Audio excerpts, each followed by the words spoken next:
Welcome to the Black Box Podcast, BBOR, Black Box Online Radio, coming to you from West Virginia. Today we're revisiting the case of O.J. Simpson once again, what we've called the one that nobody can ever seem to let go. And there actually is a reason for this. I mentioned that it's almost just no matter what you think about the O.J. Simpson murder case back from 1994, 5, and 6, it's also just the most famous murder trial perhaps in the entire history of the world when you actually think about all the publicity that surrounded this stuff back in the 90s and the kind of developing subsequent events that happened post 1994 as well.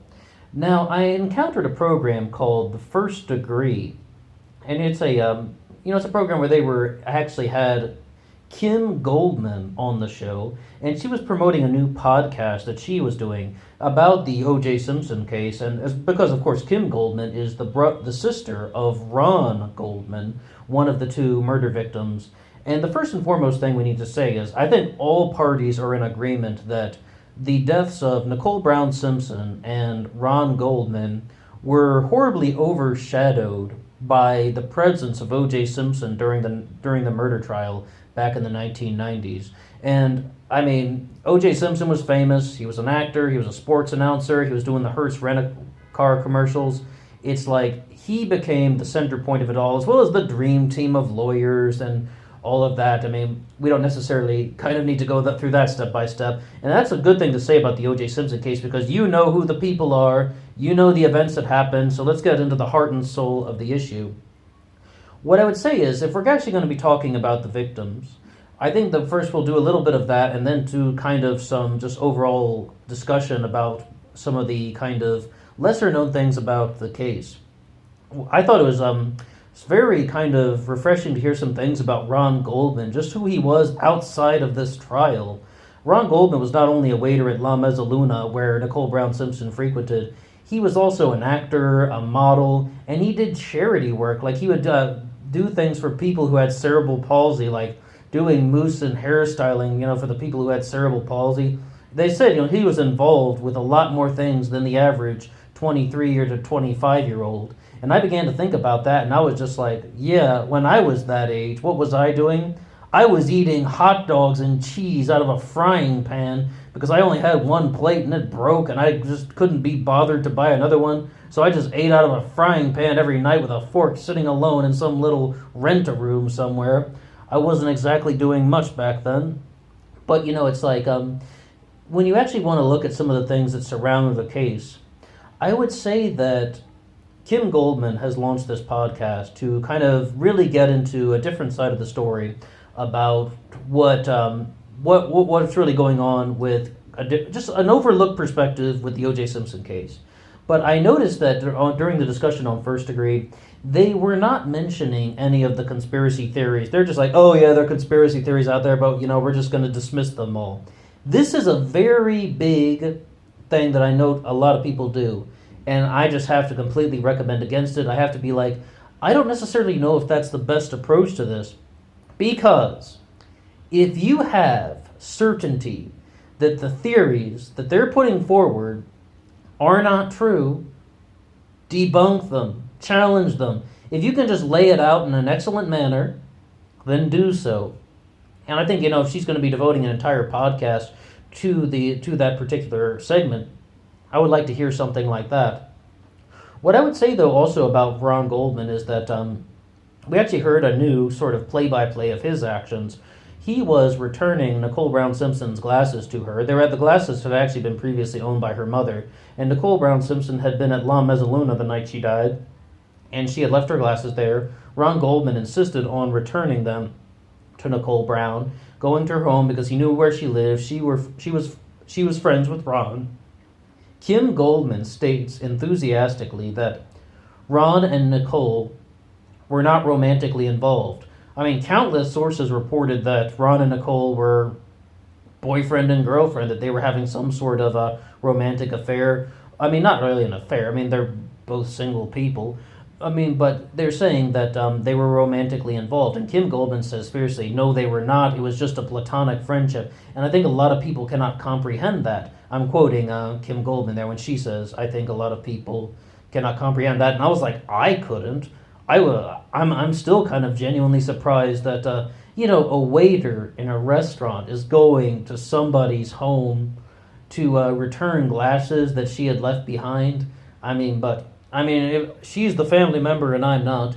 And the sort of play-by-play about what happened to Ron Goldman is that he was walking in at the wrong time. They actually believe that O.J. Simpson, this is their sort of play-by-play, O.J. Simpson had attacked Nicole Brown Simpson, and then Ron Goldman walked in at the wrong time, and he sees Nicole Brown on the ground, and his first instinct was to run over and grab Nicole Brown's body, just to kind of like try and cradle her, and then O.J. comes up from behind and starts attacking Ron Goldman.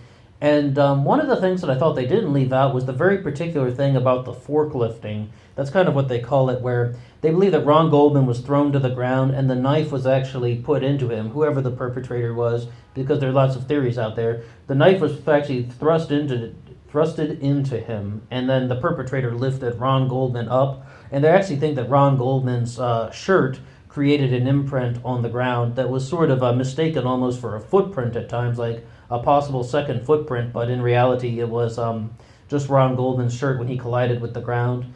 And even when they sort of did a kind of 3D reenactment of the case that is available on YouTube, I forget the exact channel, but there is a 3D reenactment of all this. It sounded exactly the same way that First Degree talked about it. There's almost no struggle at all with Ron Goldman, both of the ways they describe it. And one of the possibilities in that is about how Ron Goldman's hands got so torn up. It really looks like he was striking somebody in physical combat. The thing that they put forward is that he must have been striking the ground or some sort of like sidewalk area, some sort of rocks. He must have just been like flailing around for his life and just like striking like the ground, and that's how his hands became torn up. But another thing that they point out is that while Ronald Goldman was a black belt in karate, and he was someone who was fit and in shape. Once again, he's a model, he's an actor. He was actually 6 feet tall and only 170 pounds. He was probably a very, very slender guy. And still, though, black belt in karate doesn't just because he's not a bodybuilder doesn't mean he's not strong. I'm fully aware of that. I'm 5'8" and I'm about 180, so I do have some. I do have some things that I could get rid of, if you know what I mean. But their point is, though, in comparison to O.J. Simpson, who would have been 6'2" and well over 200 pounds, even though O.J. had a certain degree of arthritis that the Dream Team was talking about, they're trying to say that O.J. Simpson would have definitely been able to overpower Ron Goldman. But that isn't even the heart and soul of it. That has nothing to do with it. It was more about he was first and foremost just going to grab Nicole Brown's body because that's the first thing he saw. He saw her bleeding on the ground and he ran over to grab her. And then O.J. Simpson came up from behind him and made the attack. That's the theory that they put forward. Now, what do we have to say about that? Once again, I'm just like, if they're going to say that they can disprove all of the conspiracy theories out there, the second assailant, OJ's accomplice, or maybe the drug connections at La Mezzaluna, the Colombian necktie, Ron Goldman's mother being involved with a mafioso. If they can disprove all of that, we didn't even mention the Faye Resnick stuff, that's all connected to the drug connections at La Mezzaluna. I was like, if you have all that stuff, just say it. Just tell us right now. They had 2 hours, and they could have just shared some of that very easily. To the credit of people like Lionel and Jeffrey Toobin, they have addressed the conspiracy theories, but the problem is they come at it from the kind of traditional skeptic standpoint of saying that just there's nothing there. They're just like, there's no evidence that anybody else was there. There's no evidence at all. Nope, no possibility. This, that, and the other is not present. There was no possible way that it was anyone else other than O.J. Simpson and no accomplice. Impossible. They're just saying there's nothing there. And skeptics will do that overwhelmingly with all sorts of subjects. It's not only true crime. No matter what you're dealing with, the skeptic is just going to say, there's nothing there. And but I do give them credit for at least addressing some of these alternative theories out there. I'm not saying what the alternative theory is, but it'd be great if they had a little bit more substance in their responses. And maybe we can actually go through and challenge some of the alternate theories involving the case of O.J. Simpson and the murder of Ron Goldman and Nicole Brown Simpson. Because one of the big things that I advocated for a long time was that O.J. most likely had an accomplice. He most likely was two attackers and not one. That's just, was something that I was really pushing for a while on this channel. Even if the second assailant could have ranged from a getaway driver to someone else who actually attacked Ron Goldman. And OJ even talks about in the book, If I Did It, identifying the other person as Charlie. But some people think that that's the name for OJ's moral compass, meaning that O.J. Simpson is the dark side and Charlie is the moral compass. By the way, the book If I Did It, Confessions of the Killer, right, that the Goldman family now has rights to, that was ghostwritten by Pablo Nieves. And I was just like, I always called him Pablo Flevges. And then I was like, oh, yeah, I guess, yeah. Sorry about that, buddy. Oh, sorry. Yeah, I totally got his name wrong. I was butchering that one for ages on this channel.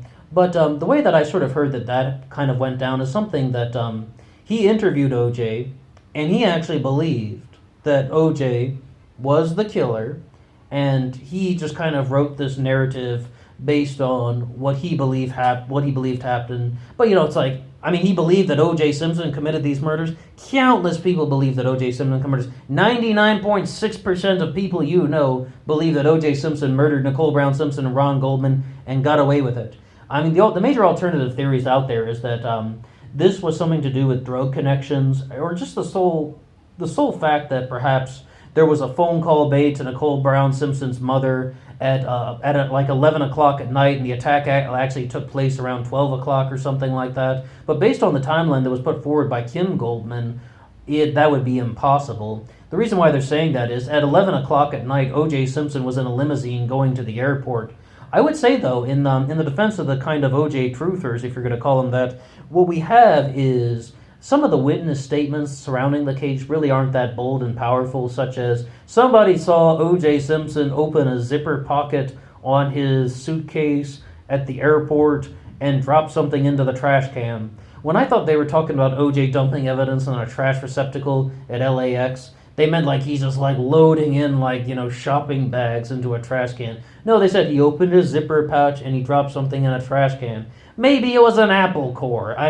That's your evidence? He dropped something in a trash can that was in the zipper compartment in a suitcase or his travel bag or something like that?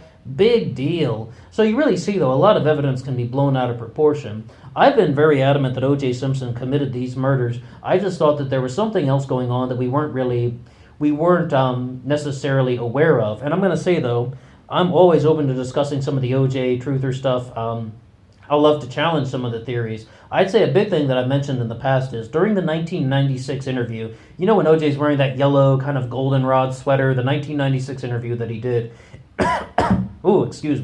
he said that the blood evidence in the Bronco could not be seen with the naked eye. That was a claim that he made. That was blatantly false. It was everywhere. It's just like he throws out some far out things that just could not possibly be true. That's a blatant lie. But some of the things that people have really challenged me on is the whole concept of O.J. was signing autographs on white paper, and nobody noticed that he had a bloody finger. Nobody noticed that he was bleeding. Nobody made any sort of comments like that. And we're talking about in Chicago and at LAX airport and all of that. And maybe he actually did cut his hand on the glass in the Chicago hotel room. I think it's totally normal that they didn't find any blood on the sink or the floor if he had cut his finger like that. That happens. Those things happen, all right? I'll discuss all the theories, but I've still been quite taking the strong stance that O.J. Did indeed commit the murders. We just don't know everything. Did the murder of Ron Goldman and Nicole Brown Simpson actually happen exactly the way Kim Goldman says?